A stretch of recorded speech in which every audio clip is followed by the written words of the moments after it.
is an Unspoiled Network podcast. This is Unspoiled, covering Justified, Season 6, Episode 3, Trust. In this episode, nobody can trust anybody because Ava shoots Boyd. And I shrieked. Even Owen shrieked. He doesn't watch this. Even he knew. Welcome to Unspoiled. On this lonely road, trying to make it home, doing it by my lonesome, pissed off with no son. I'm fighting for my soul. God, get at you, boy. You try to go God, fall back, I go hard. On this lonely road, trying to make it home, doing it by my lonesome, pissed off with no son.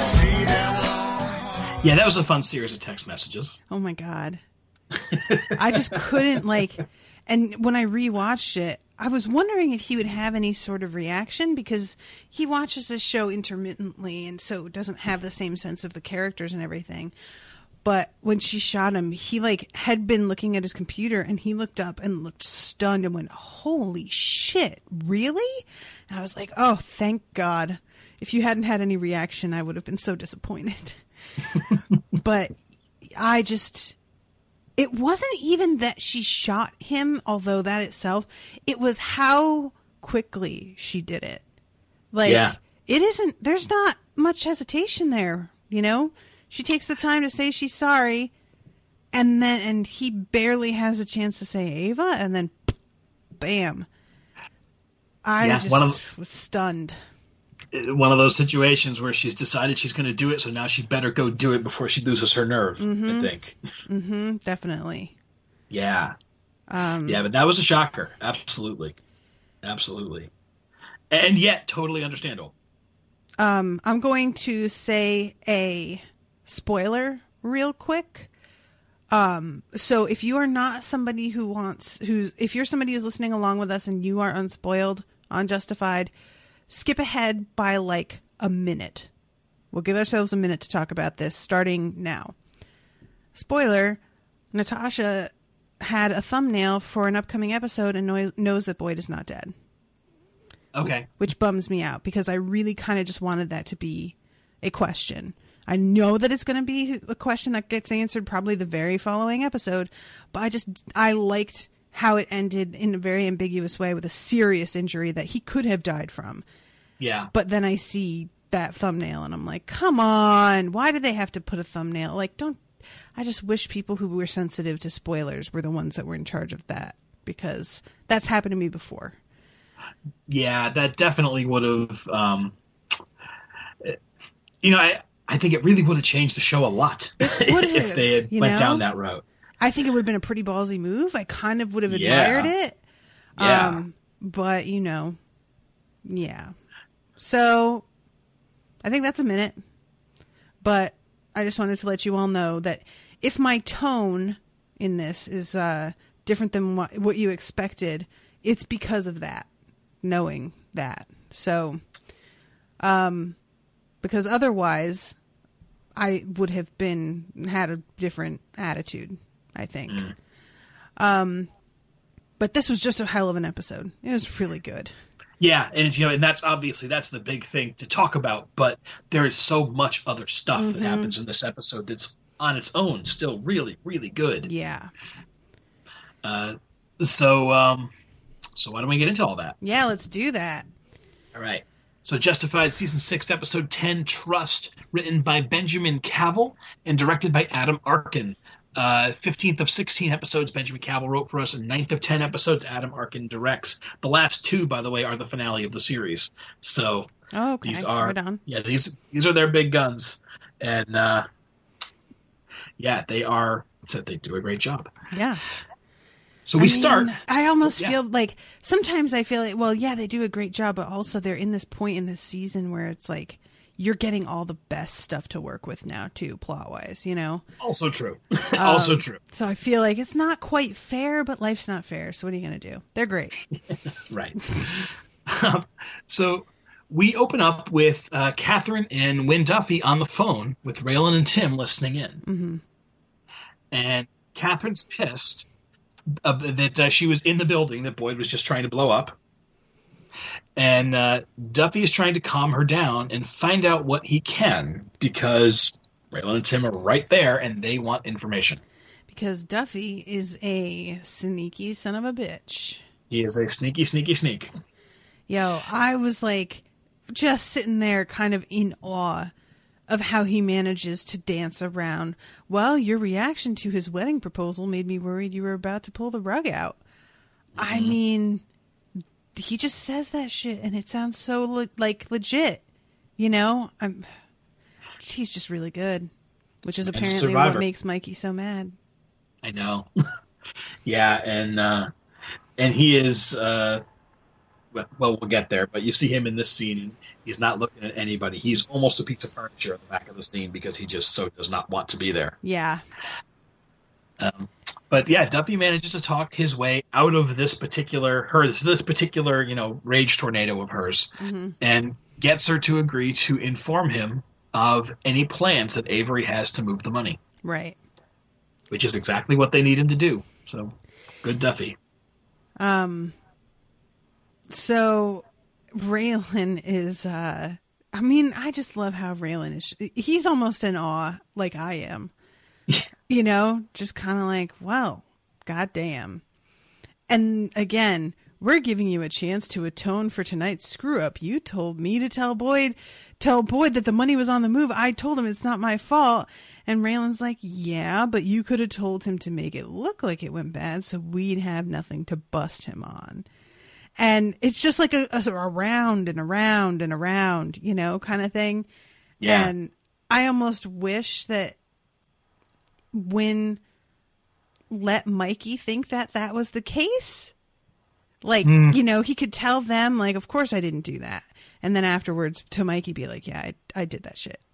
And maybe diffuse that whole thing with him a little bit. But he doesn't know, like, how serious it is, clearly. So...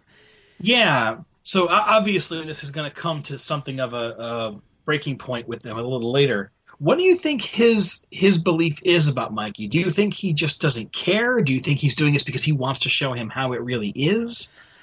I think he thinks Mikey is... I think he thinks Mikey just learned that there's no Santa Claus and he'll get over it. Ah, okay. You know what I mean?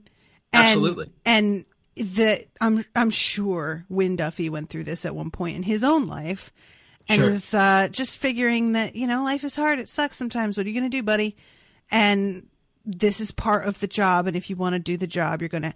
And I don't think he recognizes how firmly Mikey believes that if you're really good at your job, you wouldn't have to do this. Like, he's in this place where he's making a judgment call on not even whether this is a good or bad thing, but I think a necessary thing. He just doesn't think it's necessary that they could. I think he still believes that Boyd and Catherine are his people, as he puts it. Mm-hmm. And I think that this capture of Duffy, I'm wondering if it might not go the way that he expects it to go. Not that Catherine won't be, like, grateful because, you know, Wynn's the one who turned her husband in, and she apparently is really holding a grudge about that. So I'm sure that she'll be taking that part seriously, but I think Mikey is expecting that when he comes forward with that, with Wynn in tow, that she's going to suddenly, like, see his potential and bring him on the team in a different way. And I don't think that's happening at all. And I think that he might regret what he's done simply because he thought that he would gain some respect by doing it. And that is not how it works, unfortunately. Right. So yeah. No, but I think that assessment's, well, at least your assessment of Duffy and Mikey's relationship at this point is pretty fair. I thought that was pretty spot on. And yeah, Mikey still has a lot to learn. No question. No question. So we then go to Boyd's bar, where Boyd and Ava and special guest Elston Limehouse are talking about what happens after tonight. Limehouse and Boyd do not like each other, and Limehouse puts up a front for about 30 seconds before Boyd calls him on it. Limehouse is also real snotty to Ava. Yes, he is. Like, yeah, he's got a sneer on his face whenever she is on screen with him or in his eye line. I'm not going to lie. I was a little shocked at how, like...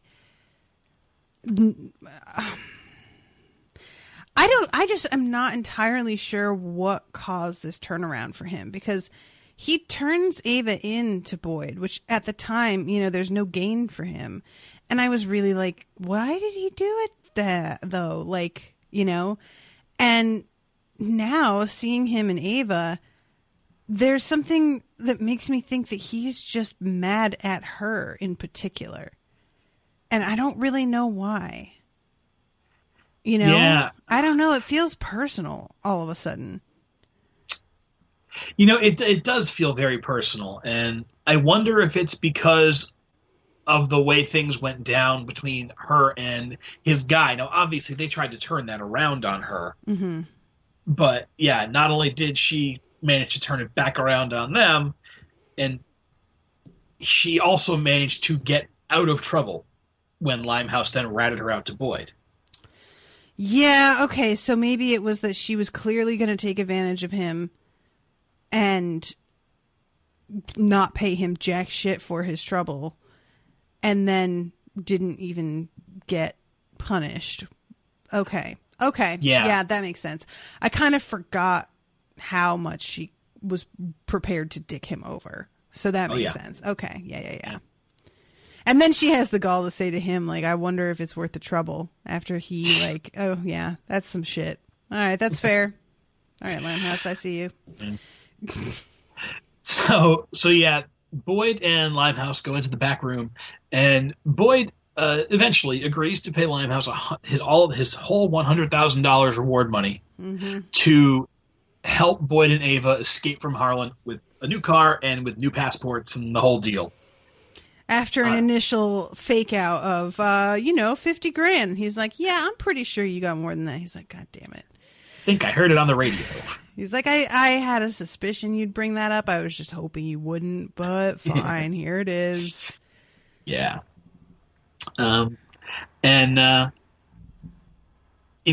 Eventually, Limehouse's one caveat to this, after he takes the money, is that Boyd is never allowed to set foot back in Harlan County again. Mm-hmm.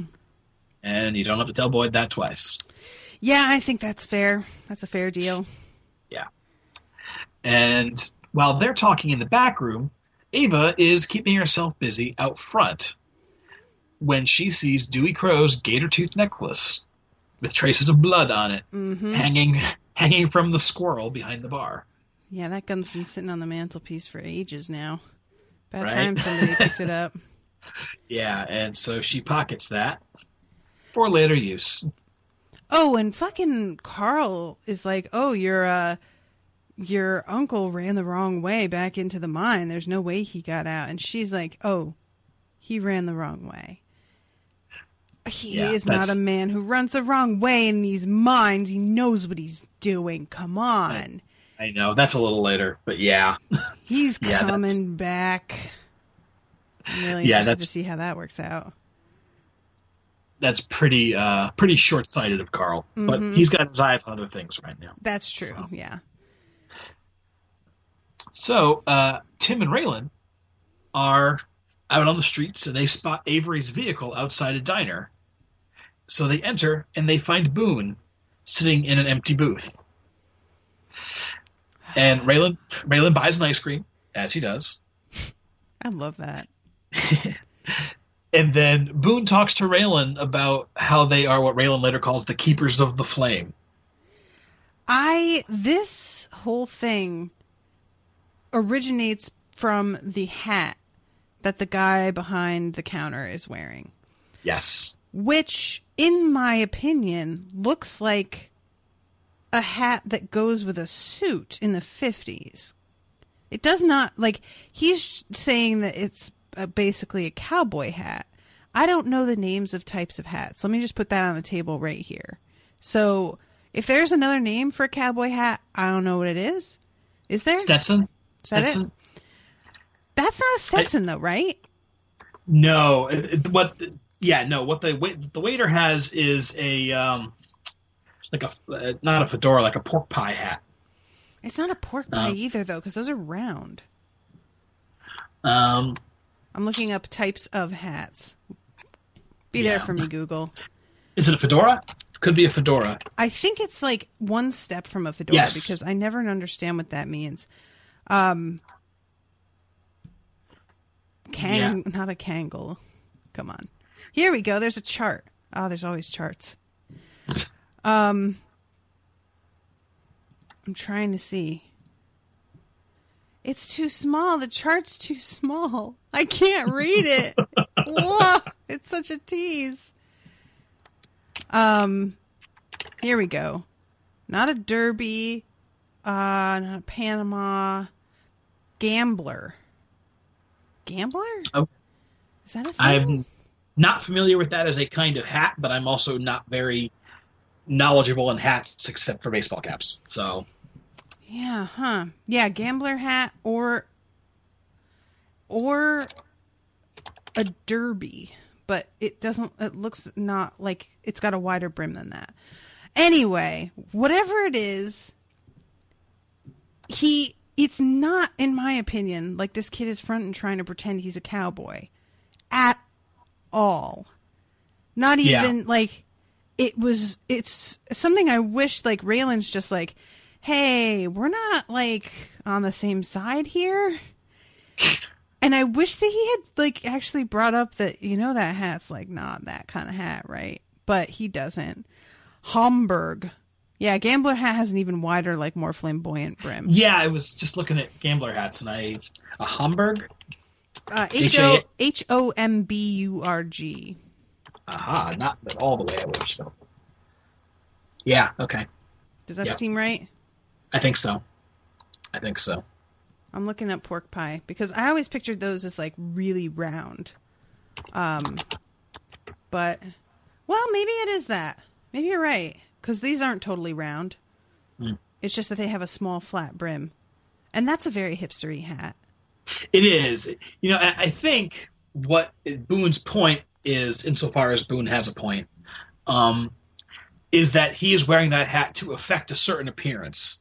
And it's because he thinks it makes him look like a cowboy or a detective or whatever.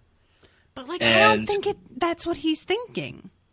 No? Yeah, he's trying to affect a certain appearance because you just want to look good, right? But I don't think he's trying to be like, oh, I look like a cowboy in this. It's not a cowboy hat. I don't think he thinks that. I don't think anybody else thinks that. And it's not a detective hat either. I think if anything, he's like, oh, I look like an old-fashioned bartender from the 20s, which is not something you should be offended by. And he is not, him being Boone is not in a position to be guarding that flame of the 1920s bartenders. So you don't know him. Don't assume things. That's fair. See, Tom Cruise stole the role from him in Cocktail. That was Boone's. Oh my God.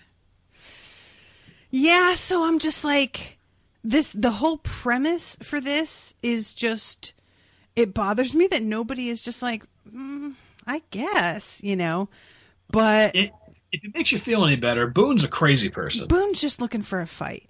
That's really, so yeah, I know that, but I'm a logic girl. No, I hear you. But I also understand his point. Again, insofar as I care to, of people just deciding they are a thing without actually taking the time to become that thing. Mm-hmm. And, so I think he's trying to make a point, but again, crazy person. So, right, yeah. Yeah, I agree, though. It is kind of funny because if it was a cowboy hat, maybe he would have a little bit more of a point. Oh, well. But yeah, this Boone is just so good, man. Isn't he? He's just so good. There are so many people in this show that I have wished would be around sooner and stuck around for longer. And he really is at the top of that list right now. That he would have been an amazing I don't need, like, he doesn't need to be his own villain. He couldn't be his own. Like, it's better to have him be this like right hand guy who isn't in charge, because it's not like he's not a greedy person. Clearly, that's not what it's about for him. Really, it's just getting to fuck people up, and I like it. It's like an agent of chaos being thrown into this very money driven sort of world that we've been living in, and yet he fits the landscape, right? You know, so he's I don't know. I just wish that he had been around sooner, and that he had maybe become one of like Boyd's guys, but not. That wouldn't have worked. Maybe he could have worked for Duffy or something, like on the side. I don't know that I can picture those dynamics, but I know what you're saying. He was, as soon as he showed up in this show, both Amanda and I like stood up and went like, oh wow, right? This guy is crazy. He is dangerous, and he is magnetic in the super creepy way. I just can't take my eyes off him. Exactly. You know, it's like every scene, I watched this episode twice, and the second time, that scene in the diner is so fucking uncomfortable and creepy that I was like, I can't watch this again. But I watched it again 100%. Like, I was thinking that I would distract myself because I just didn't want to see it. But he's so good that I was glued to the screen. I couldn't help it. And he's somebody who manages to fucking creep you out that bad and get across how dangerous he is and how off fucking balance he is, and yet you're weirdly rooting for him even though you're not. I don't want him to hurt the poor sap behind the counter. This kid didn't do anything, and he seems like a decent person, but at the same time I am sort of just like, I just want to see what Boone's gonna do. Yeah. You know, like, which it's like indulging in this kind of dark fantasy of like, it's like playing a video game, you know, and playing the bad guy. And you're just kind of like, well, I just kind of like want to do this though. I'll be honest, I've been waiting for him to show up. I really have. I would be if I knew he was coming and everything. Yeah, definitely. Yeah, because we've talked a lot over 6 seasons about like, oh yeah, here's this guy. He really looks dangerous. Oh yeah, here's this guy. He's going to be tough. Oh yeah, this guy. Who knows what he's going to do? And I've just been waiting for Boone to show up because he somehow immediately takes that feeling to a whole other level. There's like the only other person in this show, I feel like, who has given me the kind of impression that Boone does in terms of immediately seeming really dangerous was Alan Tudyk's character. Okay. And he gets dispatched so quickly and so easily. That was such a disappointment. Right? And I don't know what's going to happen with Boone, but at least he's been around a couple episodes now, and I feel like this isn't going to be resolved that easily. Okay.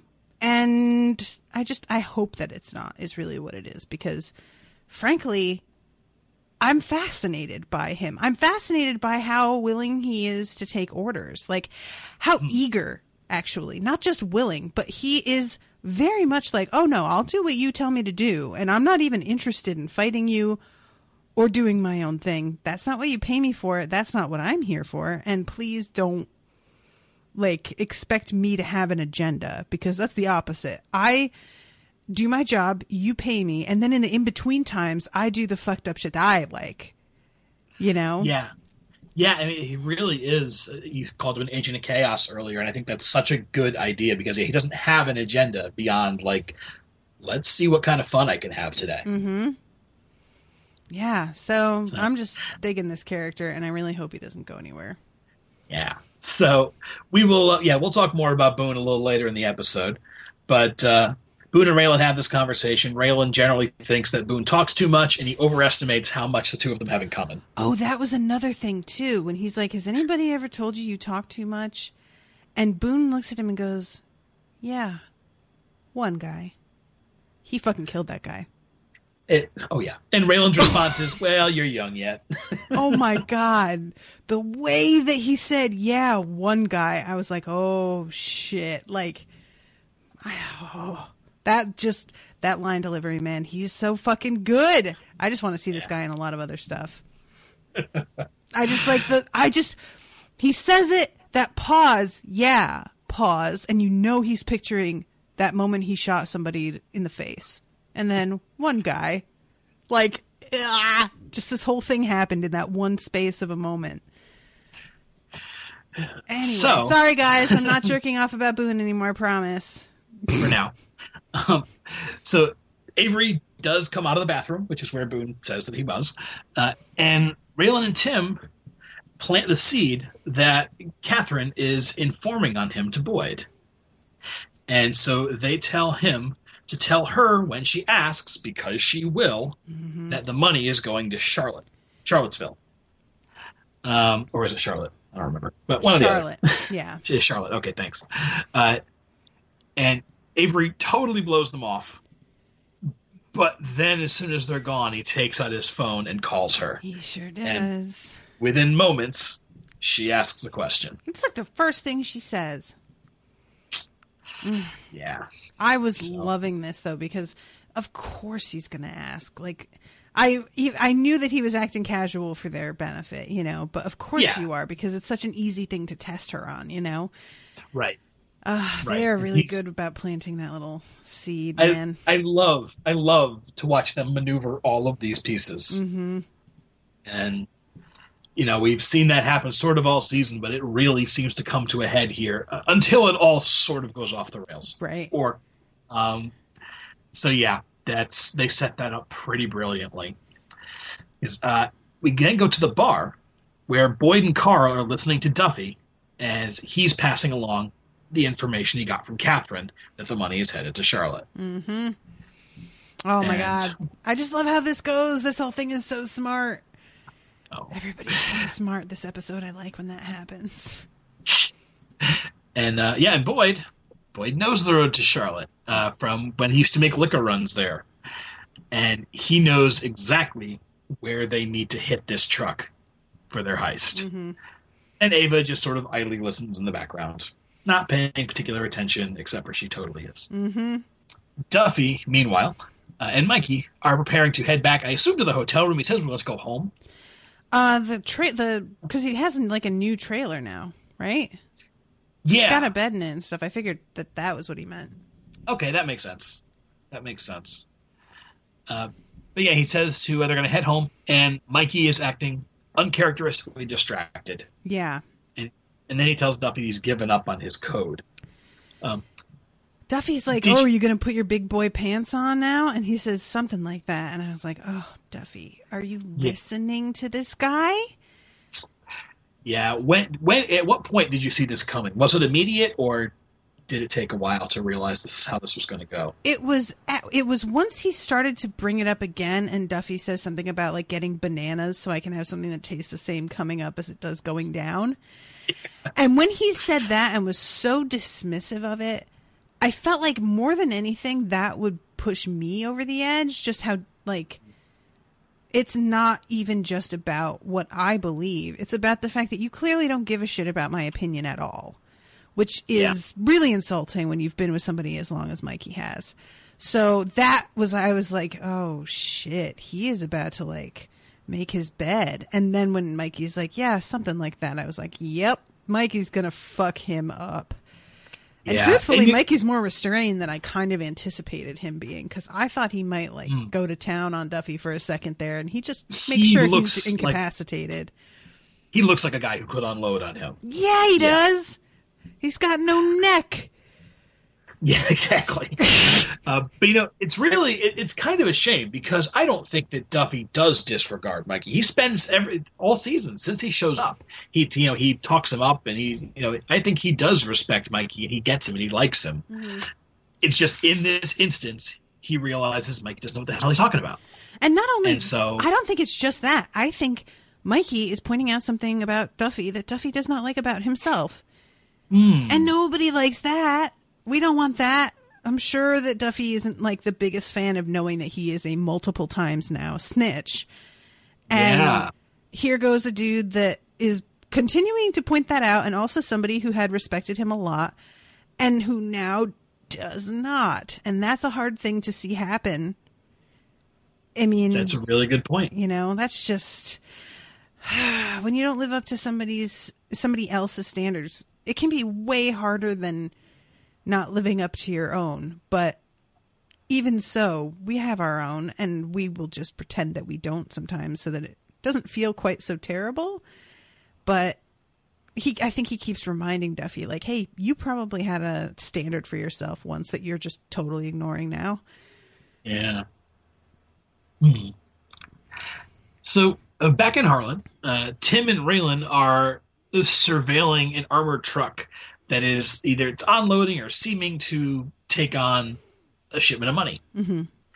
And they're also observing Earl, who is watching the armored truck do all this. Mm-hmm. Yeah, and then Raylan finally starts to use his brain and be like, yeah. You know what? Last time we did this, we wound up with his underwear. Yeah, and when Tim is like, what are we even doing here? And Raylan says, Boyd is too smart to hit this truck. Mm-hmm. Yeah, and Tim says, yeah, he's so smart, he's stupid. And I'm like, have you been around, dude? Have you seen this? Like, I just feel like it's so... Boyd has proven repeatedly how sly he can be, and it doesn't feel like they're learning that. And I'm just sitting here like, what else? How many times does he have to make y'all look like idiots before you start to take it seriously that he knows how to play this game? There's a reason he isn't in prison anymore, guys. You know, yeah, like I feel like Tim has voiced this point of view multiple times. I just can't recall the other circumstances, and if it was always about Boyd, or if it was about just his general feelings about people who think they're that smart actually being that stupid. I can't recall, but it's not the first time he said this. But that's really there because it sets us up for the next scene. Back at Boyd's office in the bar, where Carl's packing up with, guns and small arms and equipment and stuff. And this is where they have that really brief exchange about Zachariah. And Carl's insisting he's either dead or trapped in the mine. And Ava is not. And Carl takes off ready to roll. Boyd comes in and tells Ava, go home, pick up the stuff that Limehouse put together for us, papers, car, all that stuff. He'll be in touch. And he tells her that he doesn't think there's going to be any money in that truck because Raylan is too smart to do this. Yeah, this is great. I feel so bad because, like, you can see him getting so frustrated, but I really love how she keeps on being, he's like, he would be too smart. And she's like, Avery, and he's like, Raylan, like, keep up, Ava, Jesus, And I just really like that he is in his own world a little bit here and so focused. And the two of them, it just really feels like him and Raylan are going head to head in a way that it hasn't in other seasons and other episodes. Yeah, and this is really like this scene, I feels to me like the first time where they're really paying off what they promised at the end of last season. That we are going straight into Boyd Crowder. Because they started to do that this season, and then they introduced Markham and this whole pot thing, and not that it wasn't good, but it diluted that conflict a little bit. And I really feel like it's just firing this episode. Yeah, I really want. Yeah, I don't know. I was enjoying this a lot, and I wish that Ava was keeping up. I feel like. And it's sort of brilliant, really, what they do here, because she could feel so superfluous to this whole thing. But then she goes and, like, completely turns the entire game on its head at the end. Yeah. So now she feels like, oh, shit, she's actually doing her thing, which I wasn't expecting of her. And I really appreciate that, too, show. So thanks for having this moment where I'm just like, Ava, are you even paying attention? And then I turn around and go, whoa, nobody else was paying attention to Ava. Yeah. So Boyd, takes off, and we end with Ava by herself, and she's sort of fiddling with the gator tooth necklace, and then she pulls out her cell phone. And when we come back, we go to commercial, I guess. When we come back, we are in Rachel's office. And Vasquez is talking with her and Raylan and Tim, who are on speakerphone. And he is pretty pissed because Raylan has relayed Ava's information that Boyd knows that the truck is going to have no money. Mm-hmm. And is preparing to do something else, but she doesn't know what that something else is. So he is, Vasquez is just really upset, and he basically says, "Okay, we're changing focus now. We need to catch Boyd in the middle of something that we can pin him for on Rico. Ava's testimony no longer matters, and neither does she." Phew, excuse me. I was super pissed at Vasquez for this, let me tell you. He goes back to being shitty in a way we haven't really seen happen since season 1. I just feel like this is such a... And it's a totally understandable thing when you have like a goal and you work in this kind of job, and I get that. But he forgets that Ava is a fucking person. You know, and he's just like, I'm going to send her back to prison with extra time tacked on if I have anything to do with it. Like, fuck you, dude. Really? Do you think that she is... And the fact that it turns out that she was totally telling the truth, and obviously this woman is going to do what she can to stay. I mean, look at everything she has done so far. She is a survivor, and she is careful, and she could easily have been killed in prison, but she wasn't because she was smart about it, as smart as she could be with what she was given. And they should have seen this shit coming from a mile away.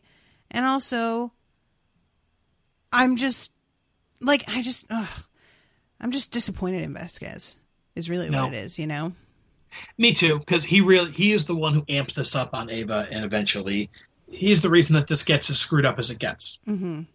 And he doesn't even know it, nor will he probably ever acknowledge it. So yeah, Raylan tries a little bit to argue on her behalf, and he gets dismissed immediately. And from Vasquez's point of view, like you said, 1, he's super focused on this. 2, Ava is a criminal and has been palling around with Boyd Crowder for a couple of years at this point. And is Raylan's ex-girlfriend, so he's clearly got some sort of a bias in there already.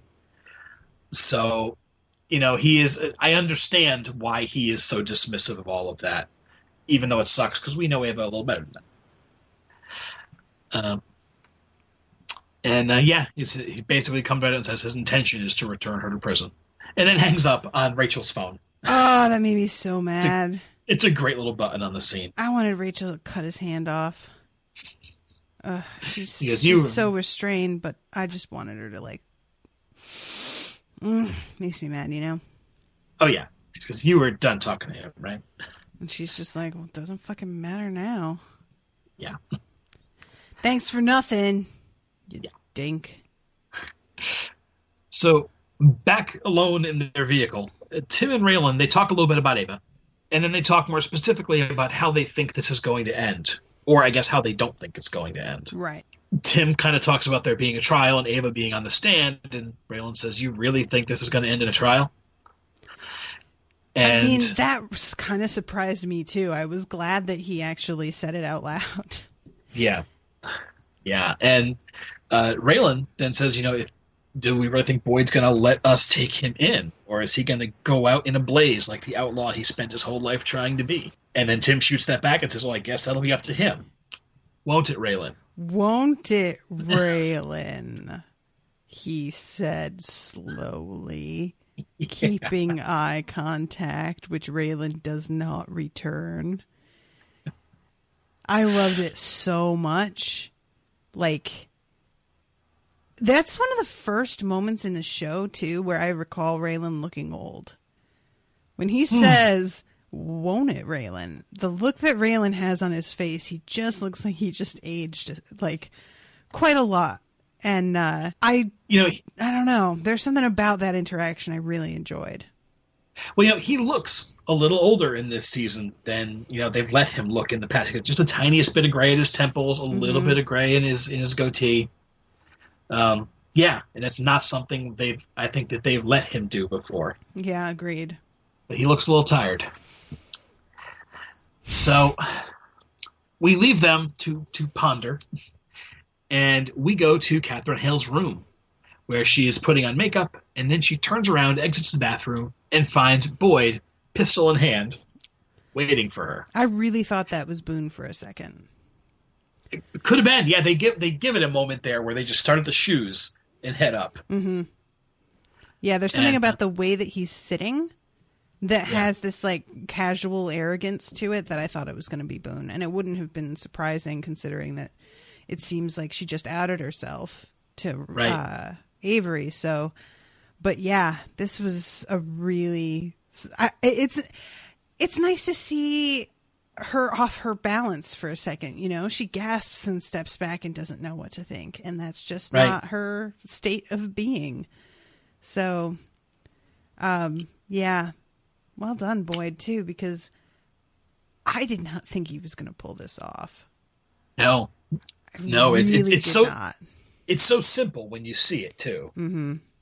But yeah, he just tells her that I think I finally found a way to get at that money. And again, there's no big plot here, no massive heist, no tunneling under the ground to try and blow up a safe and let it fall into a mine. And it turns out to be it's really just dirt simple, which is kind of cool. Yeah, I mean, again, because it's so simple, I just didn't think it was going to work. Yeah, and I couldn't believe it. He's driving away with the money. I was just like, holy shit, he did it. Holy shit. Like, yeah, this was a good idea, dude. And again, the show is very good at reality, I think. And that's reality. You know, we both worked in a bank.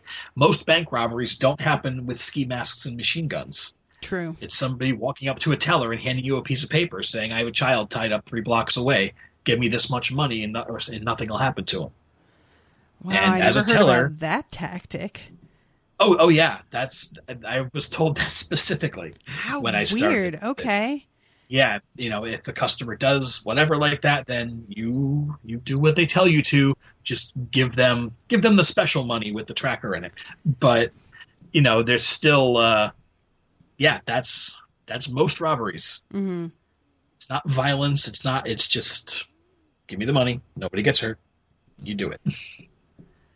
So dirt simple. Yeah. I guess I expected Avery to have some sort of contingency plan or, you know, quasi SWAT team that he could call in. It is surprising given the way he comes across and how cool and calculating and shrewd that he is the whole season, that he loses his 3 guys, and except for Boone, who doesn't seem like much of a. I was gonna say he's not reliable. He's like weirdly reliable though, but he doesn't have a plan B really. No. And I guess I could see this. Avery strikes me as somebody I think he really genuinely cares about Catherine. Yeah, and I feel so. like maybe he just wouldn't trust this to anyone else anyway. Do you know what I mean? Like, this situation is so tense that playing it straight and doing it himself are maybe the only things that could satisfy him in this situation.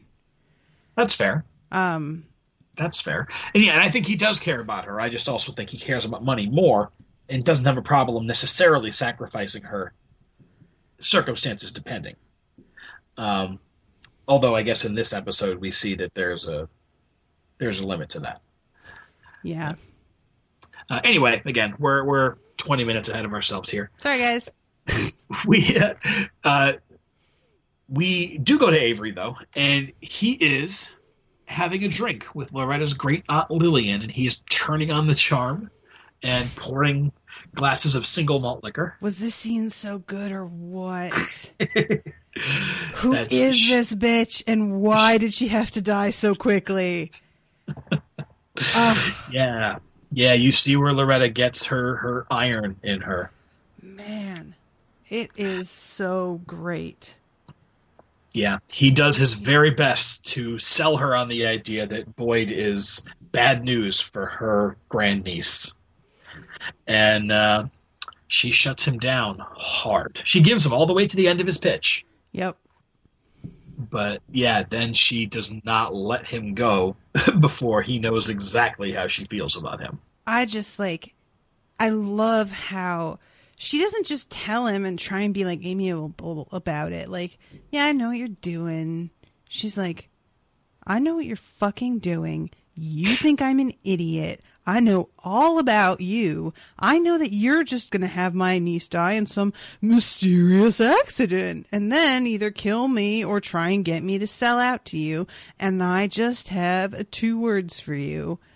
And she just does nothing to mask the absolute contempt and malice and everything in her face. Like, she's amazing. And I'm so bummed that she died because... Yeah. And I'm so bummed that she doesn't get custody. Because, I know. Can you imagine the 2 of them together? Jesus Christ. Yeah. But yeah, I love, she says, you think I don't know who you are, Mr. Markham? Mm-hmm. Well, I introduced myself at the door. And she says, no, not your name. Who you are. What you are. It's such a good line. Yep. She's great. Yeah, so he leaves, slamming the door behind him. But Boone is right there to pick up his slack. And he is more than happy to head into the house and finish this off. Yeah. He says, I'm sorry, I know you're fond of the girl. And he says, Fonz has got nothing to do with it. And I thought that he was talking about Loretta for a second. And that he was saying, like, it looks like we're going to have to kill Loretta. Sorry about that. I know you like her. But then he goes in and kills her. And I was like, oh, okay. So I guess he could have meant Loretta, but it felt like he was talking about her, right? Am I wrong? Oh, I assume he was talking about Loretta. Okay. So he's got to go kill this girl's aunt. Eventually that you're going to have to kill both of them. Like, okay. Yeah. Yeah, I think so. Boone is off screen shooting out Lillian. And that sounded so gross, like he was giving birth to her or something. Like the way that, because it sounded like you said shooting out Lillian. You said shooting Aunt Lillian. So he's shooting out Lillian over in the side. I'm like, what? Okay, gotcha. Sorry. Well, it's off screen. Who knows what's happening? But while Boone is off screen, Avery gets a call from Catherine's cell phone. Except it turns out it's Boyd. And Avery is immediately on guard, assessing the situation.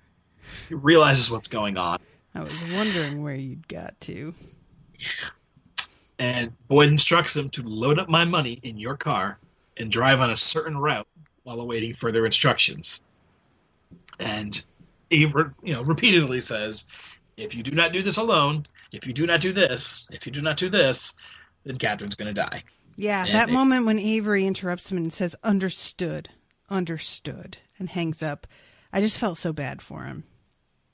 You know, like he just seems so weak in that moment. And not like I have contempt for him kind of weak, but he's helpless. He's got nothing that he can do, you know?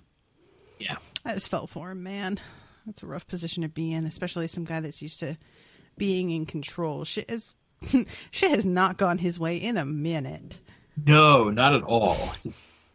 Considering how on top of everything he seems when we first meet him, he has spent a good portion of this season with his back against the wall. Yeah. I think he's just good at playing it cool. Yeah, that's true. So, which Catherine then compliments Boyd on being able to do. That's true. That's true. So before Avery takes off, there's a quick scene of him and Boone. Boone's loading up his truck with the giant duffel bags of money. And yeah, this is the scene we've sort of already talked about, where Boone is just, hey, he's here to do whatever he says. You say stay, I stay. I'm not going to talk you out of it. Mm-hmm. And just, if you need me, just call. And Avery says, you're a good boy, Boone. Stay out of trouble. That is the opposite of what he's going to do. Yeah, he aims to find out what sort of entertainment this shithole has to offer. Yeah. Then we go to Duffy's breakfast nook. And this is where, Mikey pushes Duffy to admit that he was the one who ratted on Grady. And as soon as he's got that confirmation, smashes his head into the table, handcuffs him to, the iron table leg, disarms him of several different things. That was hilarious. Yeah. It takes him a full 3 or 4 minutes to get every weapon off of him, and the table is just getting filled with weird guns and knives. And there was like a billy club kind of looking thing. Yeah, did you see that? It was like, there's 2 pistols. There's a switchblade, and there's what is that? It looks like a billy club. It's like a nightstick. It's even got like a strap on the end of it. Yeah, you can roll it around. I was just kind of like, all right, where the fuck does he hide that? Yeah, it takes him longer to disarm Duffy than it did to knock him out. Oh my god, it killed me. I loved it. Yeah. But as soon as Duffy is secured, he calls up Catherine's cell phone, and we find out that his name is Mike Cosmetopoulos. Which... Okay. I mean, that is hilarious to me. I could Why? not... It's just so... I expected it to be an Italian name. Okay, sure. You know, like, this is Mike Cizzini, or something like that. And that just coming out of his mouth was so funny to me. And he's so serious. I believe I have something you might be interested in. And he doesn't try and, like, pose, which I thought he might do, and make himself sound more important or in control. I expected him to maybe, you know, put himself forward a little bit too much. And he doesn't. He is pretty just matter of fact about the way he leaves the message, and I was impressed with him. I don't think he's particularly enjoying this. True. You know, I don't think he's doing it because he sees this as his big chance. I think he's doing it because he thinks it's the right thing to do. I think you're right, but I just still thought maybe he would take the opportunity, you know? Might preen a little. Sure, I can see that. You know, Yeah. But, he calls up Catherine. It's only her voicemail. And we then cut to Catherine, who we see is in no position to pick up her phone. She and Boyd are at the meeting place. And again, they have a little conversation about how this ends. Mm-hmm. And she says, "You think this ends when you make that swap? You think I won't come after you?" And he just says, "You'll do what you feel you need to do. You have to do." Mm-hmm. And Boyd then, he also talks about how, like, he's more than willing to live the rest of his life on the run, because nothing in his life's ever come easy before. Yeah, I mean, because the way that she says that, it's as if he hasn't always lived that way. I mean, he's a criminal. He's a professional career criminal. You live looking over your shoulder. That's how it works. Right. So I just found that to be an odd comment. I guess she's just trying to make a threat, but it's not very effectual, because who is she talking to here, you know? Yeah. And then I like the way that Boyd has set this up. He gets the call from Avery, who is just driving down this road. And Boyd told him, "Keep driving and I'll tell you where to stop." Mm-hmm. And he has him read off the road sign to where he is. And just tells him eventually he'll call him back with, you know, with exactly where to be. Mm-hmm. Back at the Virginia state line, we get a call from Tim to Rachel at the headquarters, and that he and the troopers took down Carl and Earl with no resistance, and Boyd was not with them. Ava was telling the truth all along, and Boyd was right. Yeah, and I also like that this is not a scene. We don't have to see this non-heist go down. Exactly. Because it's just not pertinent at this point. I'm really interested to see what Carl has made of this. Sure. Like, does he realize that he's been set up? Or because he fucking saved Boyd's life, you know, like, sure. I would be so mad. Yeah, he doesn't look happy when we see him in the back of the cruiser. Then we go to Ava's front yard, where Raylan pulls up and she meets him out on the front porch. She's looking at the getaway car and the new documents. Mm-hmm. And she and Boyd are going to be Mr. and Mrs. O'Fay. She fucking tells him the name of the only fake ID that she has now. I mean, I get it. She doesn't know at this point. That. But she did Jesus. Yeah, so she finds the name a little funny, clearly, and but Raylan is not here to be funny, because he tells her exactly what Vasquez is planning. Mm-hmm. And he's pulling the plug on the deal, and And she says, well, but Boyd just called and told me where to meet him, and here are all of these details. And he says it's not enough. Which is just such bullshit. It is. It's just such bullshit. Like, I really don't understand. What do you mean it's not enough? How, like, I don't, maybe it's me not paying attention because I don't find this part of it as interesting. What's the deal with the RICO case? Do you understand what that is? Because that's a term that gets tossed around in these shows a lot, and I never, like, have bothered looking into it to, like, educate myself on that.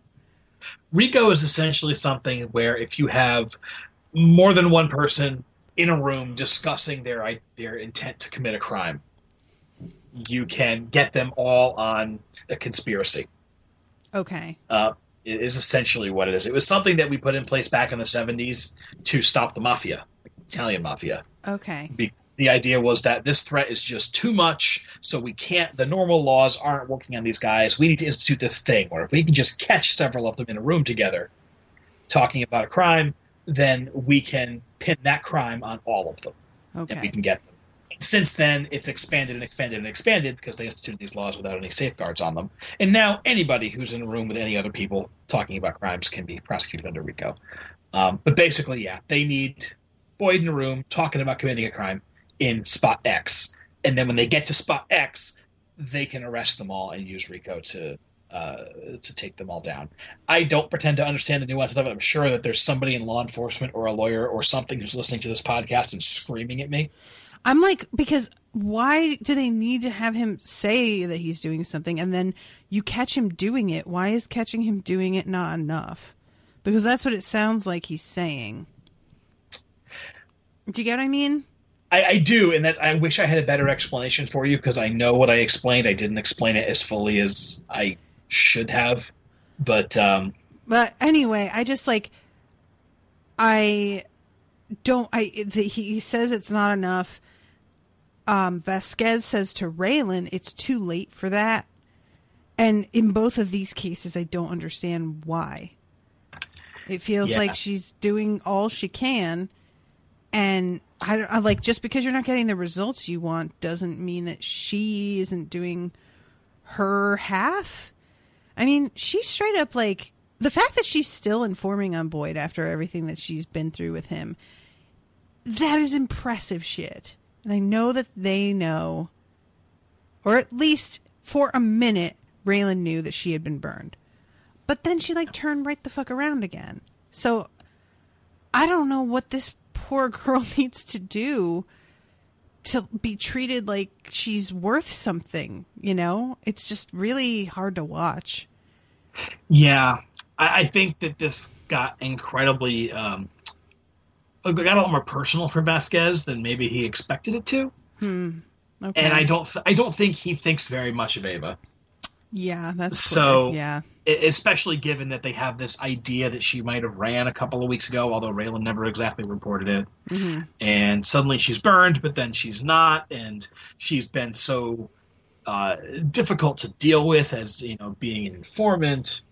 I think he may have just been.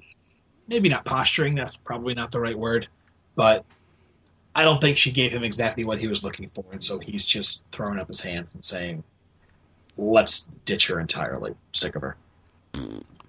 I'm mad about it. Yeah, that's fair. That's fair. So yeah, she is getting more and more desperate. She pulls out the gator tooth necklace and says, look, he killed Dewey. We both know he killed Dewey. And this kind of culminates in her saying, what if I get him to confess? Yeah, because Raylan's like, because she tries to be like, he did it. I know he did it. She sounds like Trump here. You know it. I know it. We all know it. And she's like, look, there's blood on it. To which I'm like, so the fuck what, Ava? And he basically says that. He's like, yeah. He's going to cut himself shaving. Exactly. Which I'm like, how did that not occur to you already, lady? Come on. Keep up. Yeah. Keep up, Ava, again, Yeah. But again, I think that's her being desperate. Of course, yeah. And, and Raylan has she has Raylan's attention, even if she doesn't have his belief that she can deliver on something. True. Yeah, she manages to cobble together a pretty convincing reason for him to take her. Or her to take... Is she the one driving? He's driving, right? And she's in the passenger... How does that go? I don't remember. We're going to get there in a minute. I don't remember. Oh, you know what? I think he's hiding in the woods. I think she drives him. And she's in her car so that when Boyd arrives, it doesn't look suspicious that she has her own car with her. That makes sense.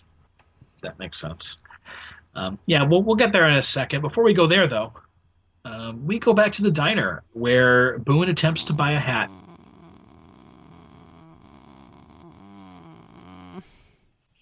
Yeah, and holy shit, this scene.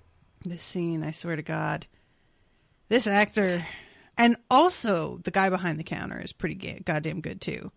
He is. Because he's trying to play it off for the benefit of the girl he's flirting with that he's waiting on. And also clearly trying to play it off because he's a little bit freaked out and does not want to be, which understandable. And the moment I think really it sinks in when Boone says, well, you know, they don't hold up well. Don't want it to get all banged up. And then he like swallows and seems to realize what's really happening and who he's really maybe dealing with here. And then Boone dumps his coffee out. And that's when he's just like, all right, I better just. And he takes it off and drops it on the counter like a smart boy. Yeah, this is where he listens and he hears the music change. And he goes, oh, wait a minute. No, this scene actually reminded me a lot of Anton Sugar in the grocery store or the gas station in No Country for Old Men. I have not seen that movie. Oh, I think you'd really like that movie. I have heard that. A couple people have said that. I should check it out. It's a pretty divisive movie. I think the themes of the movie are lead to some sort of unconventional storytelling in what should be a pretty conventional story. Okay. And that turns a lot of people off, including myself. I mean, there's in some ways it's intentionally unsatisfying. But it's Javier Bardem. This is that's the role that got people to notice him. Oh, Javier Bardem is amazing. And he is so frightening as this, this criminal, Anton Sugar. And I won't go into the scene, but there is a scene where he's in a gas station and he makes a wager with the man behind the counter based on whether a coin's going to come up heads or tails, and the guy has no idea what he's betting. And it's pretty chilling. But yeah, if you watch the movie, you'll know the scene I'm talking about when it happens. Right on. So yeah, he's this great. Reminded me of that scene and this was actually like the only scene I saw in the movie, and so I never watched the movie because it was too much for me. Okay. In Fear and Loathing in Las Vegas. Do you remember that when he like starts hassling the waitress at the diner and it's his friend, not the what do you call it? The guy who abused his wife.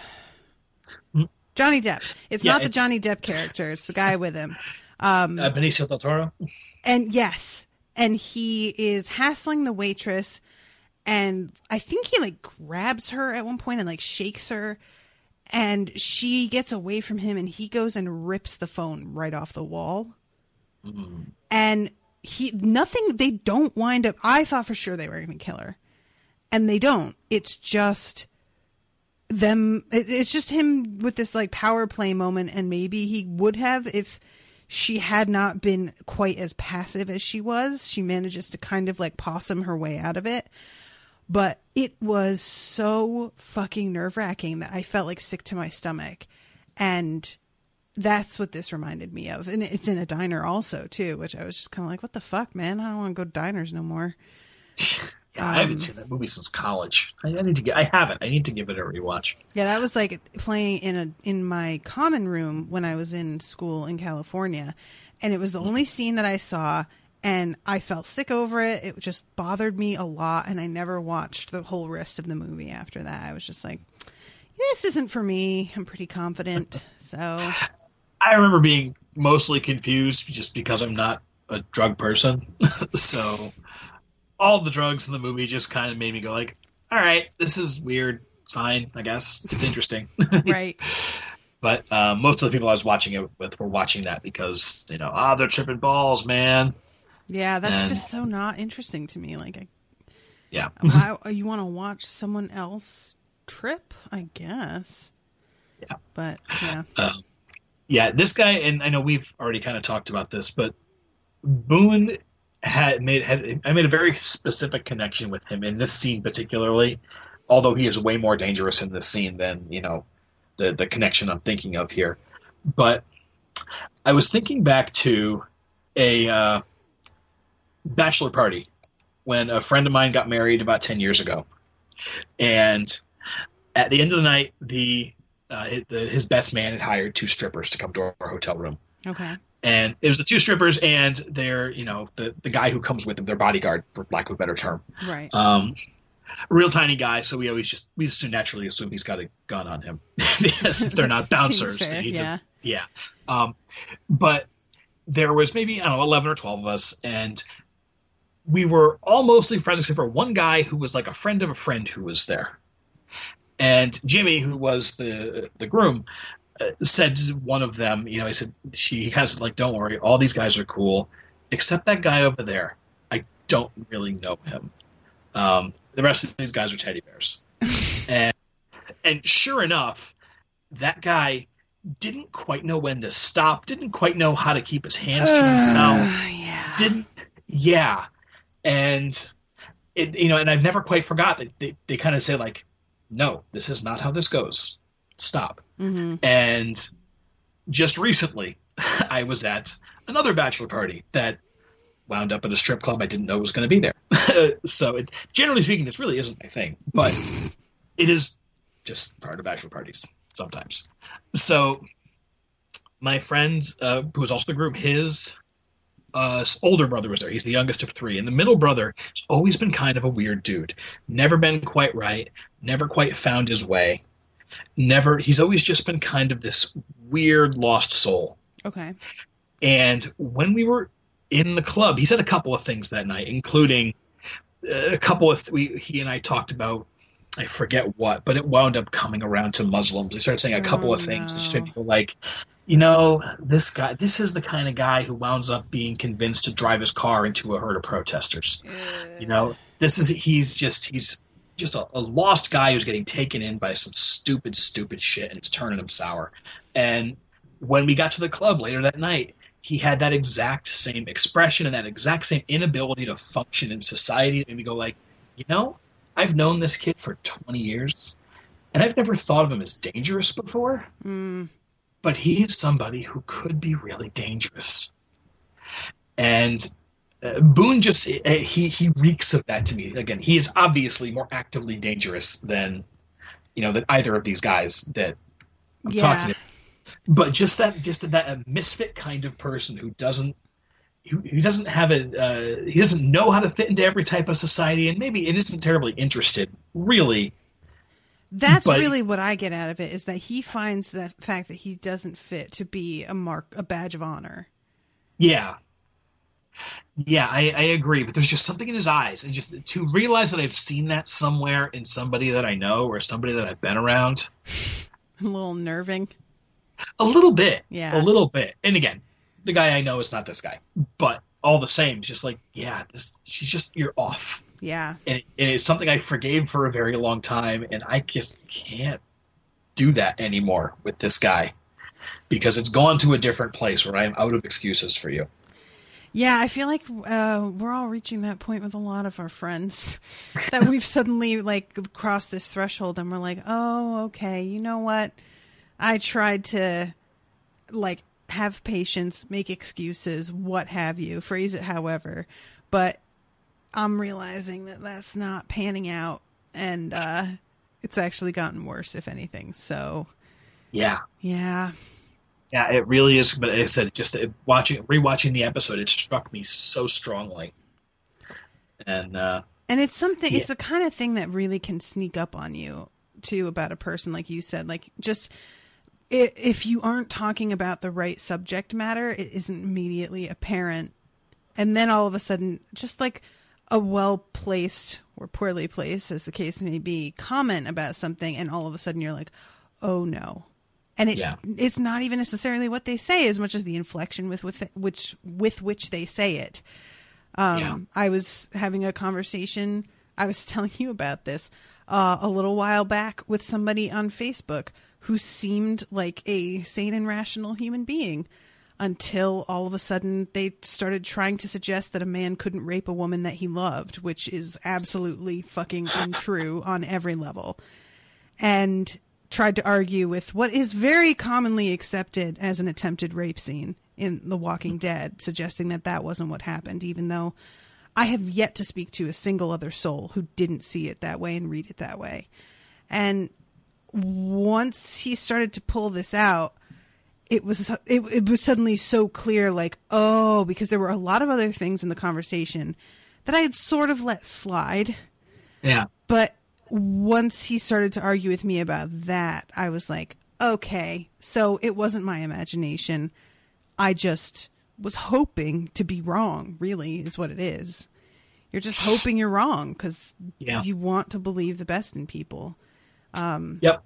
And that was, and you always feel shitty too, because if you knew that you were getting like going to reach this point, then you wouldn't have started the conversation. You know, but you didn't, you get suckered into it because you don't realize until it's too late. So in some ways, it's almost like you feel like you've been trolled, but it's not really their intent. Like, they're not fucking with you on purpose. They just truly, you are interpreting things. You're filtering their statements through your rational way of thinking till it makes sense and is palatable to you, and then continuing on. Yeah. There comes a point when that filter gets clogged. Yeah.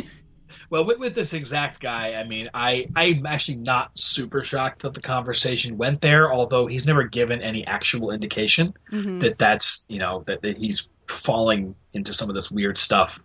But,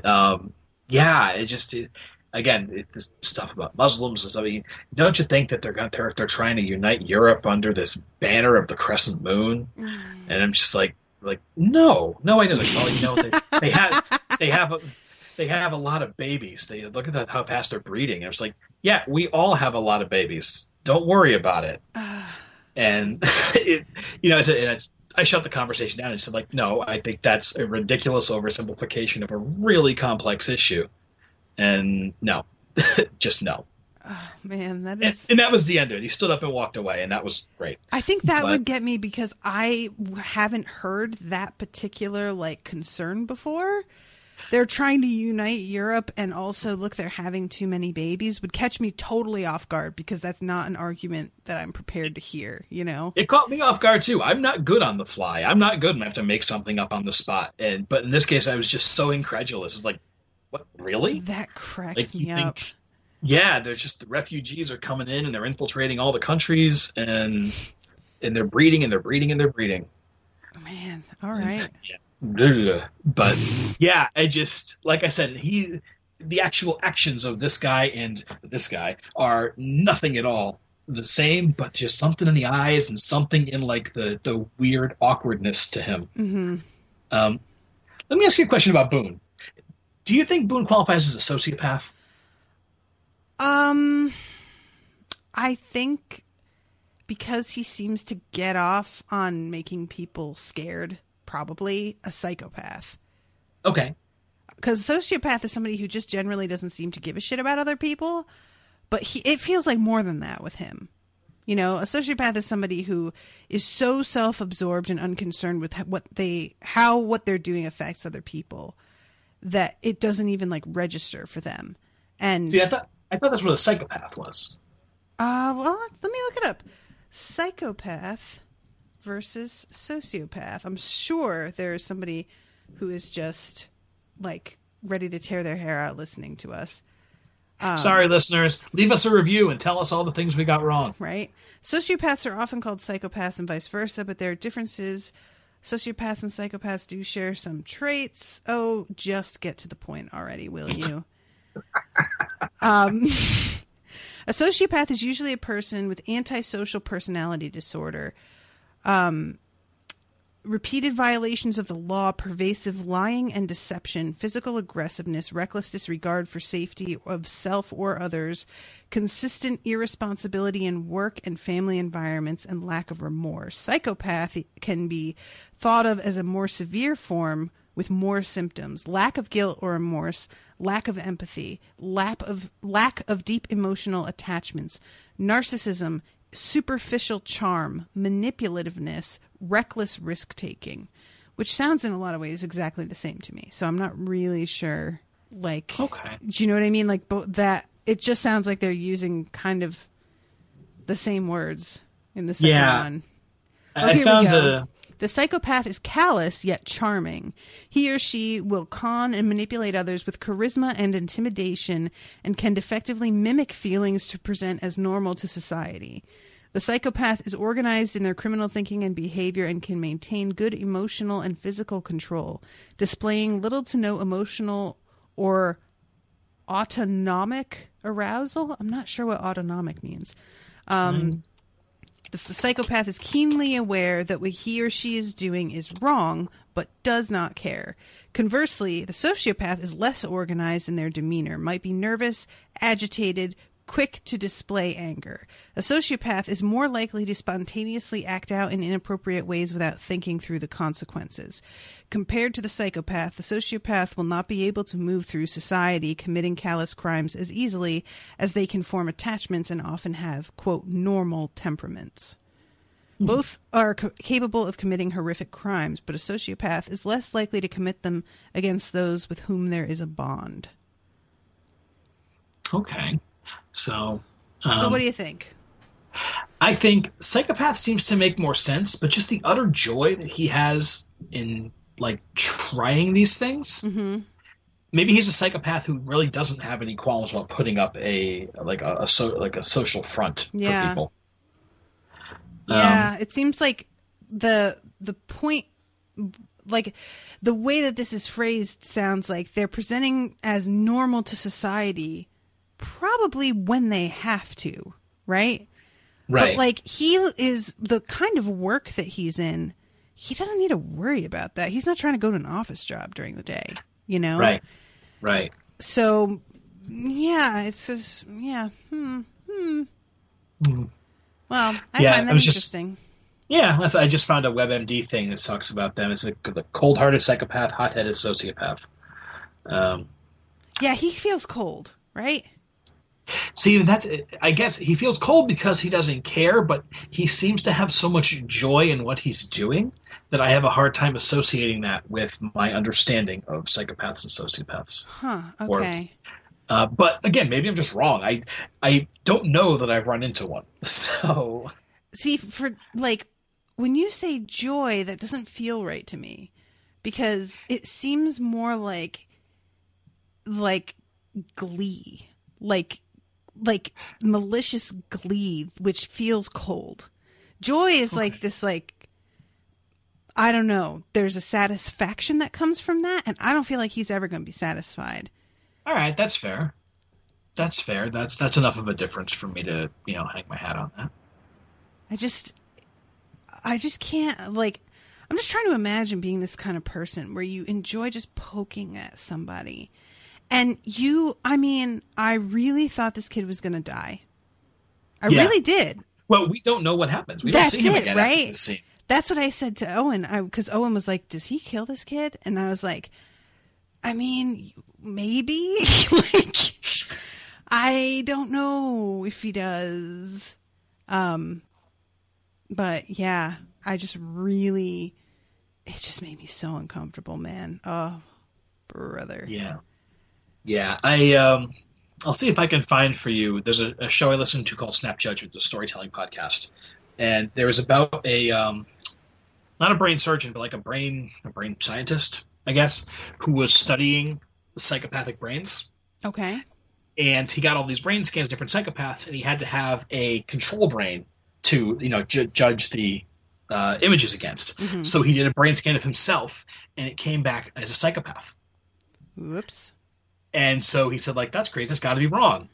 And then when he started telling people about this, everyone sort of said, like, honestly, okay, yeah, you're kind of a jerk, and you kind of don't seem to care what other people think about anything. Whoops. And he sort of realized that he's not a murderer, he's not a killer, he's not he's just super selfish, but he's a psychopath.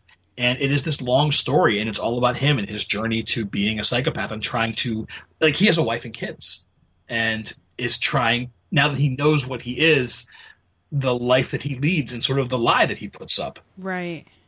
Exist in society, and about how, his friend's father died, but he really wants to go golfing today, and he has to ask himself every day, what would a good person do? And do that, because otherwise he doesn't know. He'll just do what he wants to do. Mm-hmm.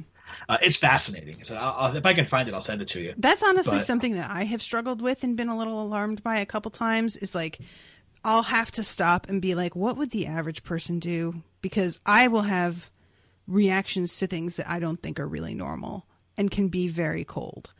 But then there are times where I'm watching Brooklyn Nine-Nine, and there's an episode where Terry Crews's character gets pulled over and treated badly by a fellow cop who does not know he is a cop, and I bawl my eyes out for 20 minutes after. Aww. So I don't know what to think of myself sometimes. Because there have been a few times where I'm just like, is there something wrong with me? Like, I could really give a shit about this person, and I should care about them. And then there are times where I care too much for not a great reason. And maybe it's just that I don't know where to put that emotion when it's happening, and so it leaks out at the wrong times. Mm-hmm. But no, I feel him on that. Just having people be like, yeah, actually, I thought that was kind of fucked up, that thing you did that one time. And I had that a little bit as I was getting divorced. Like, things that Brennan had said to me that as I was interacting with other people, they're like, you do such and such. And it was something he had said that I'd kind of blown off. And I was like, oh, maybe this guy who lived with me for 7 years actually does know something about what I'm like. Don't worry. Maybe you're not a psychopath. Maybe you're just a dick. It's okay. Maybe I'm just an asshole. I found it, by the way. It's called The Scientist and the Psychopath. I just sent you the link to it. Oh, right on. Cool.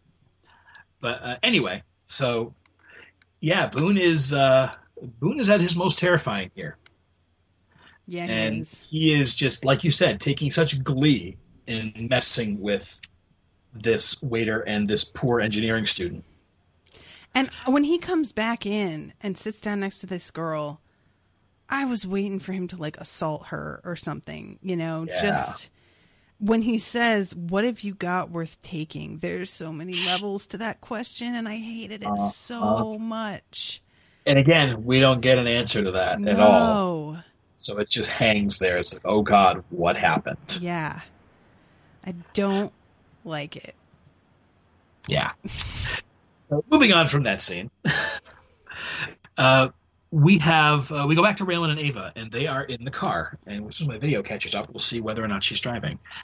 But he is still expressing doubts about her ability to get Boyd to confess to Dewey's murder. Mm-hmm.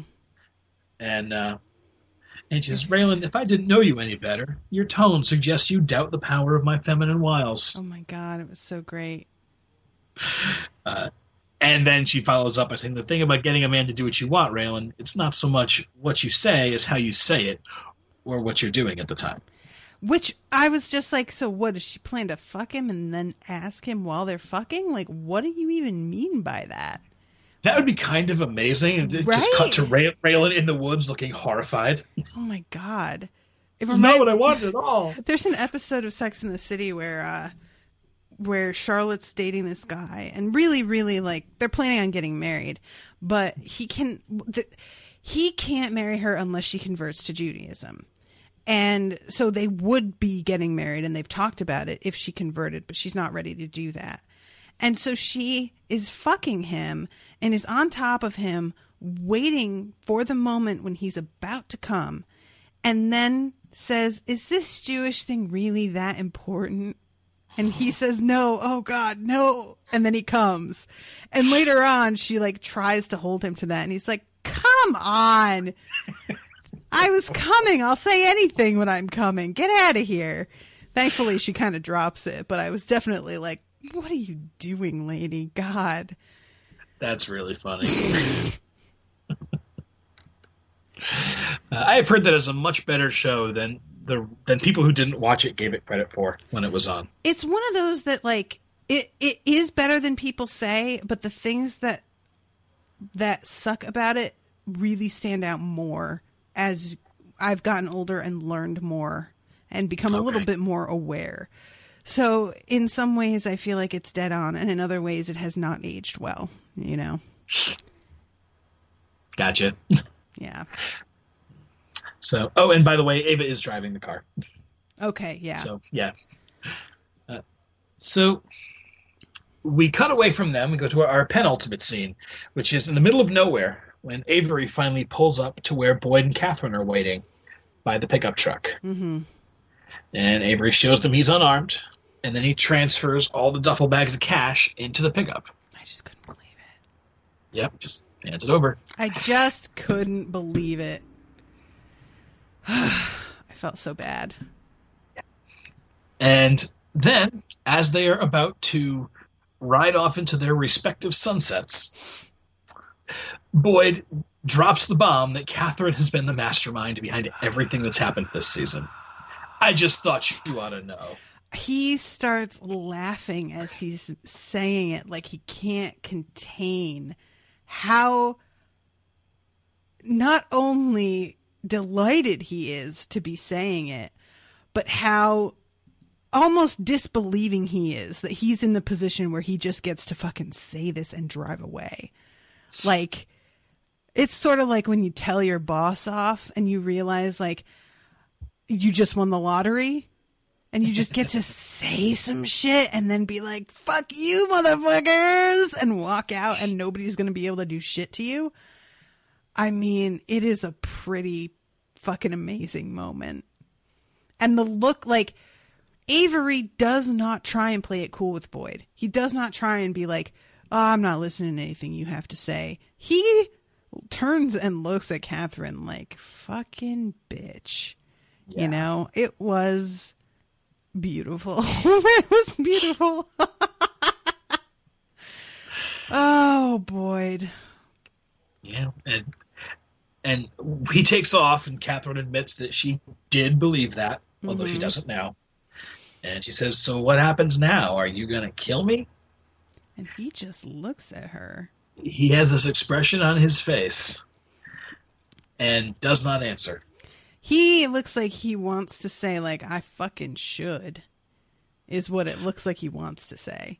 And that probably is the right answer. Right? if you have to say anything, because that's both threatening, but doesn't say he's going to do anything other than you're in trouble. Go stand in the corner while I figure this out. Right, yeah. I kind of feel like, on the one hand, I could understand being like, no, you have to kill her. Like, if somebody really was decided that was what they were going to do, it makes sense, and I get it.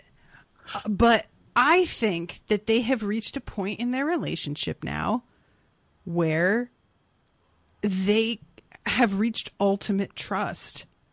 All of their garbage is out for everyone to see.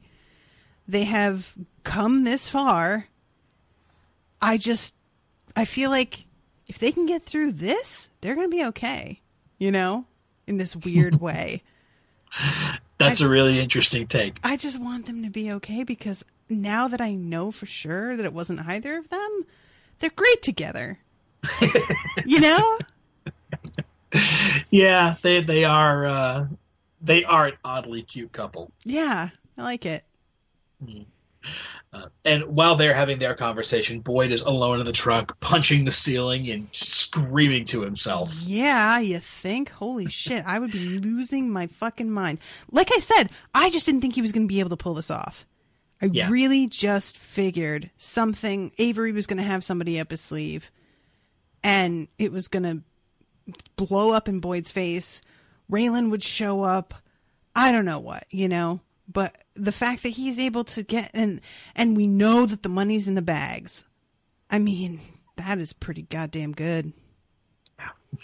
Yeah. Well done, sir. So our final scene is Boyd screeching to a halt at the spot where Ava's waiting for him. Mm-hmm. And Raylan, although we don't know it at the moment, Raylan is hidden safely away in the shadows. And he arrives, and he all smiles, hands in the air, embraces her, starts to kiss her, and she pretty much says, "I'm sorry, Boyd." And he starts to talk about, let's talk about this later. And she pulls the gun out of his waistband. And almost like you said, without any more ado, shoots him point blank in the chest. I couldn't believe it. I was watching it by myself, and I just went... Like, I was really caught off guard. I thought she would hold him at gunpoint and make the him TV thing. Sit while she drives away. Like, but when I think about it, he wouldn't believe it. He wouldn't think that she would shoot him.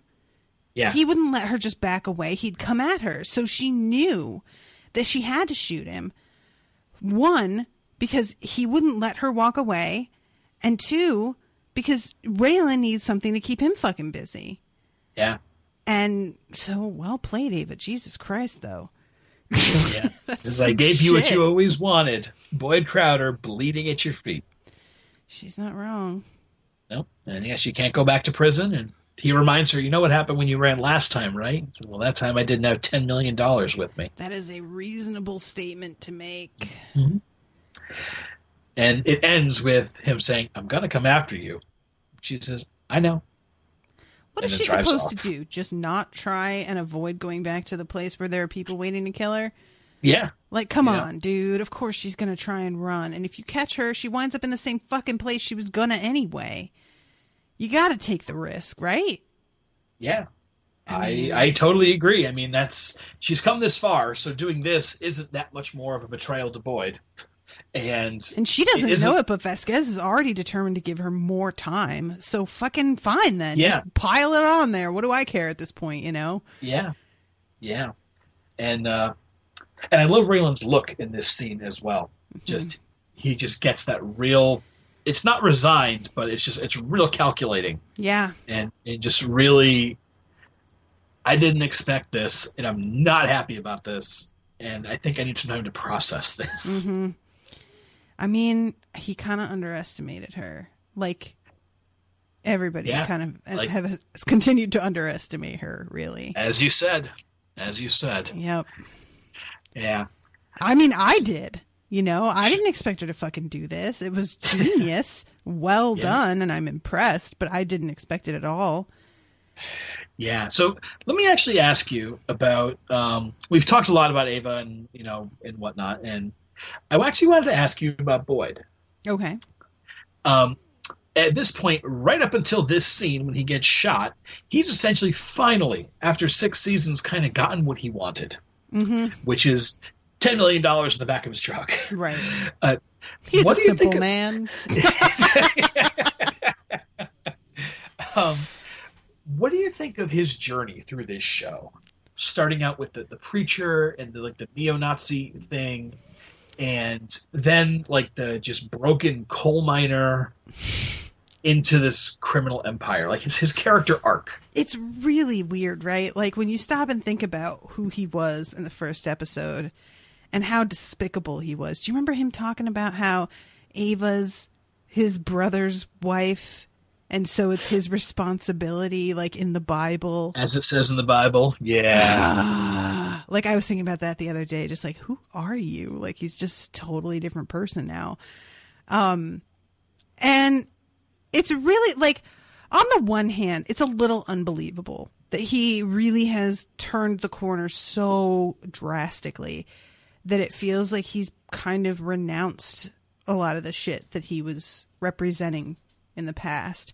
Yeah. Although Raylan does say in that first episode, I don't even really think you believe all this shit that you're spouting. It's just a way for you to get to talk and get a bunch of people behind you.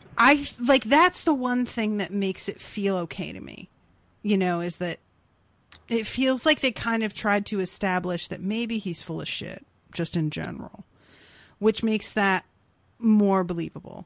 But I really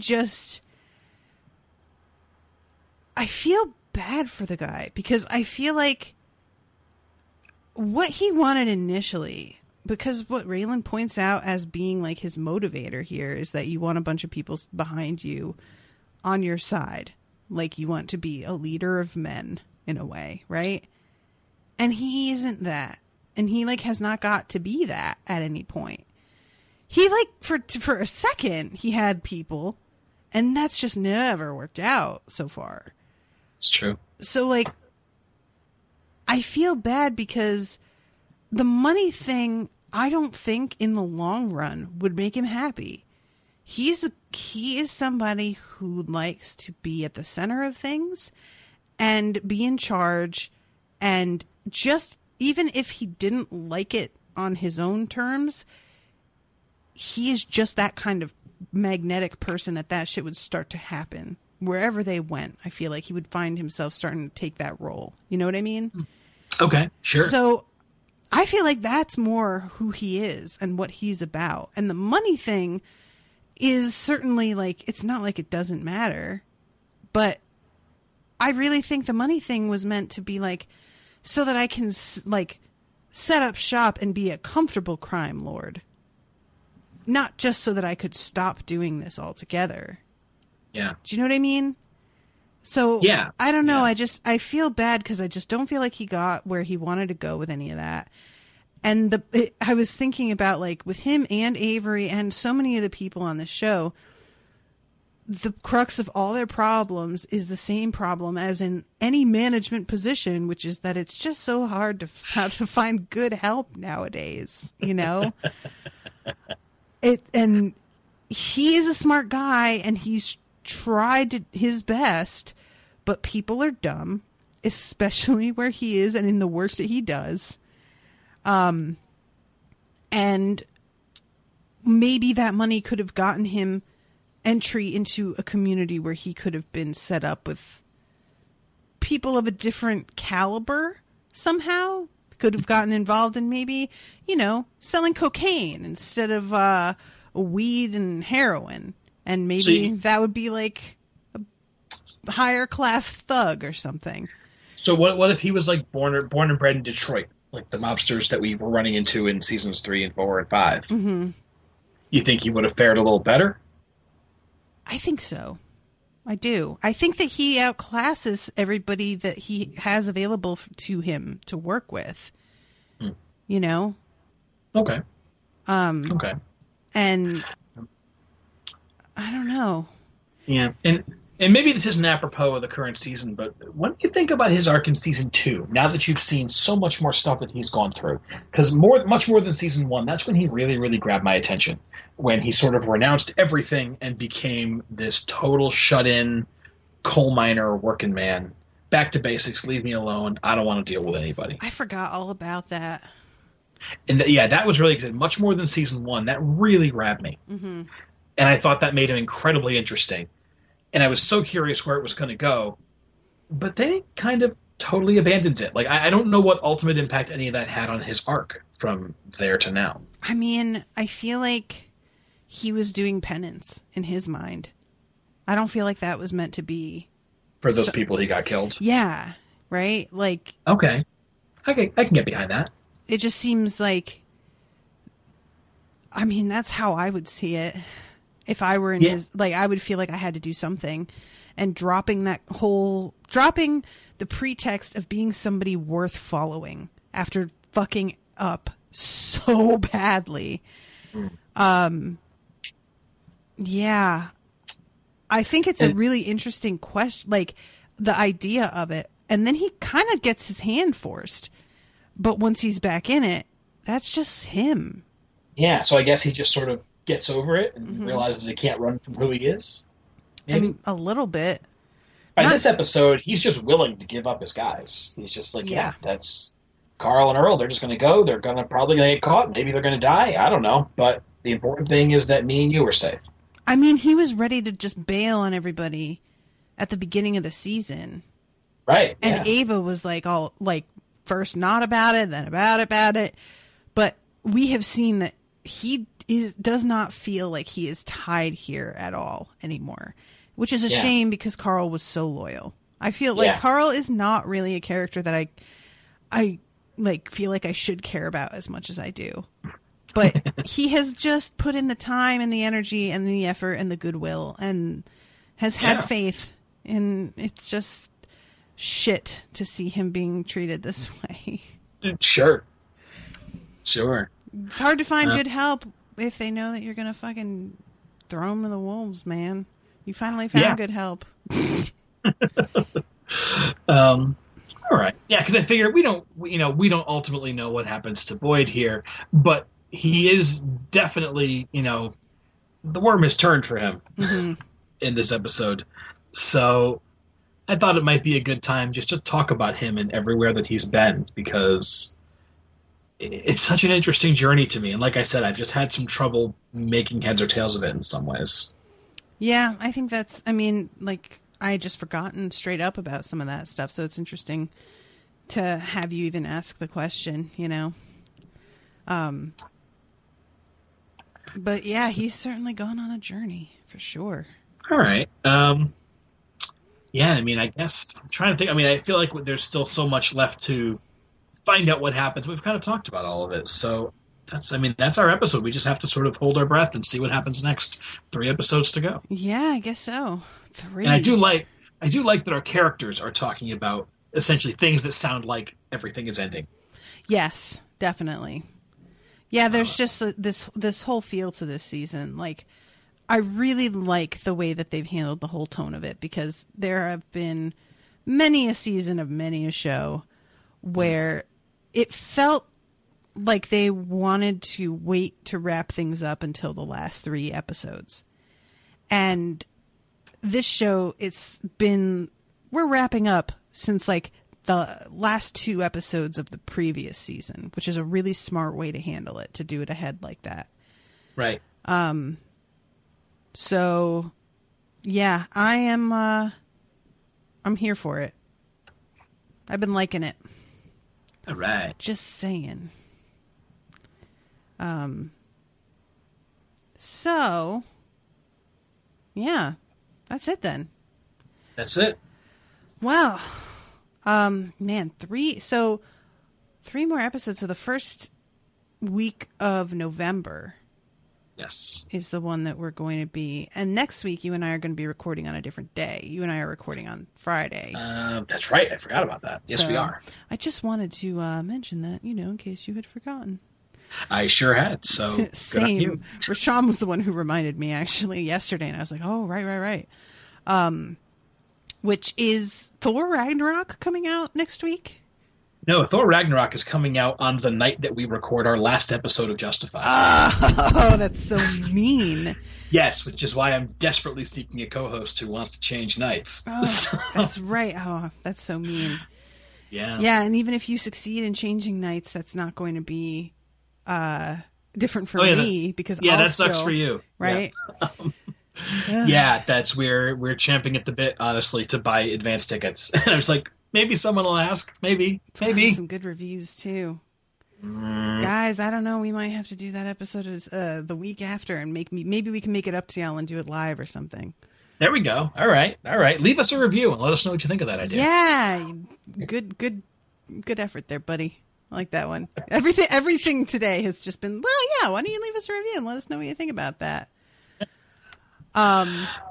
Okay, so last week I totally forgot to say hi to new patrons. So my bad. Let me go ahead and do that. I had started to say hi to new patrons and got sidetracked on like another thing that was patron related, and then you and I ended the episode, and I was like, shit. The whole thing that I had started, I never did. Sorry. Leave us a review and let us know what you feel about that. Did I say goodbye to new patrons the first time I said it? I feel like I just said that backwards. It's entirely possible. My bad. But that's okay. We welcome them back with open arms. We do, because there are people who leave and come back. All right, so new patrons this week. We have Seven Bear Sarah, Ashley Ways, Darcy Meadows, Michael D., Ann McDougall, Anja Fetcher, Bryce Reed, Somebody just put their name as I. Oh, that's right. I got this email. When people sign up as patrons, it will say their first name and then pledged $1 or pledged $2 or whatever. And they gave their name as I. I get it. Nah. So it just said, I pledged $1. And I was like, what? I just got so confused. Great. And Steven and Zachary Auerbach became patrons. So welcome to all of you guys. Thank you all so much. Delighted to have you. Welcome to the Unspoiled family, you guys. I pinched your cheeks. Make sure to join the patrons only group on Facebook.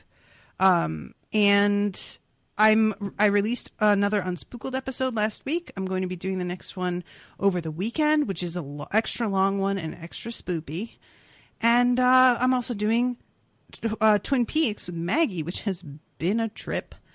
I just watched. I know I've asked you this every fucking week, but have you watched season 3? Are you into this?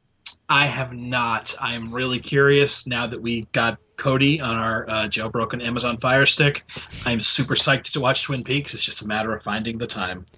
Listen, I just reached an episode of this show. I'm certain everyone has been waiting for me to get to this episode. It is the... spoilers, I kind of hated it. It is... It's an hour-long episode that probably has a total of like 3 minutes of dialogue in it. Oh, wow. Yeah, it is That's practically intense. all the strange things of that universe crammed into one episode with lots of like creeping, bizarre sound effects, but no real dialogue, except for like here and there. Yeah, so those of you who've been watching season 3 who have wanted to hear what other people thought about this, I'm pretty sure that I am interpreting most of it correctly because you know how Lynch is. He just puts shit out there and then is like, you figure it out. And I'm pretty sure I'm figuring it out correctly, but I don't like it. I don't care for it. I don't appreciate it. I'm kind of mad about it. So if you guys are listeners and you are not patrons and you're into Twin Peaks, I would love to hear your thoughts on it. So you should become a patron and listen to the episodes and hear what I say and then come at me, bro, and tell me what you thought, because I'm not sure if Maggie is going to have the same opinion as me or not, but she and I tend to fall on the same wavelength with our opinions on a lot of this kind of stuff. So I'd be interested in hearing like an opposing point of view from somebody who thought it was genius, you know, that kind of thing. Cool. Yeah.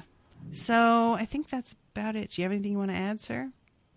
No, nothing special or new. I'm on Twitter at Al Kingsley, and I am all over the Unspoiled pages if you care to find me. He is, guys. It's kind of gross.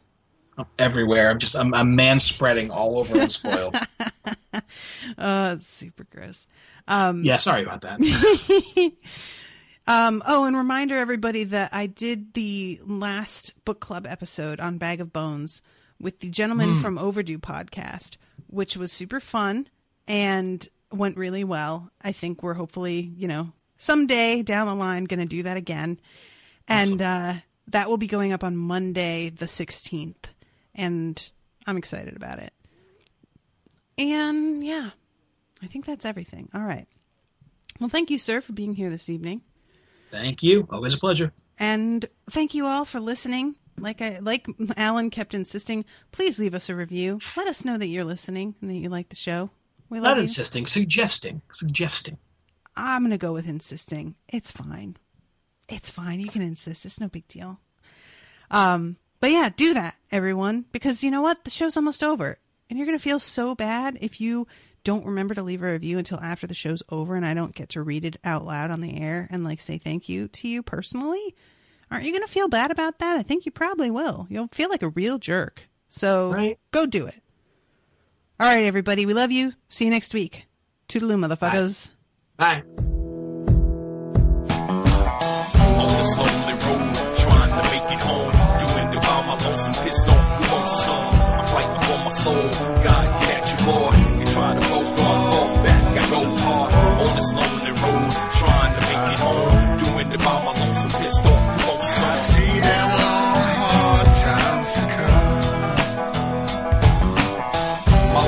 chill, son. Prepared to kill, son. Paradox of pain, baby, it's real, son. Lonely traveler, ain't trying to value you. But if you're feeling tough, dog, I walk up all challenges. Ain't got no family. That was an Unspoiled Network podcast.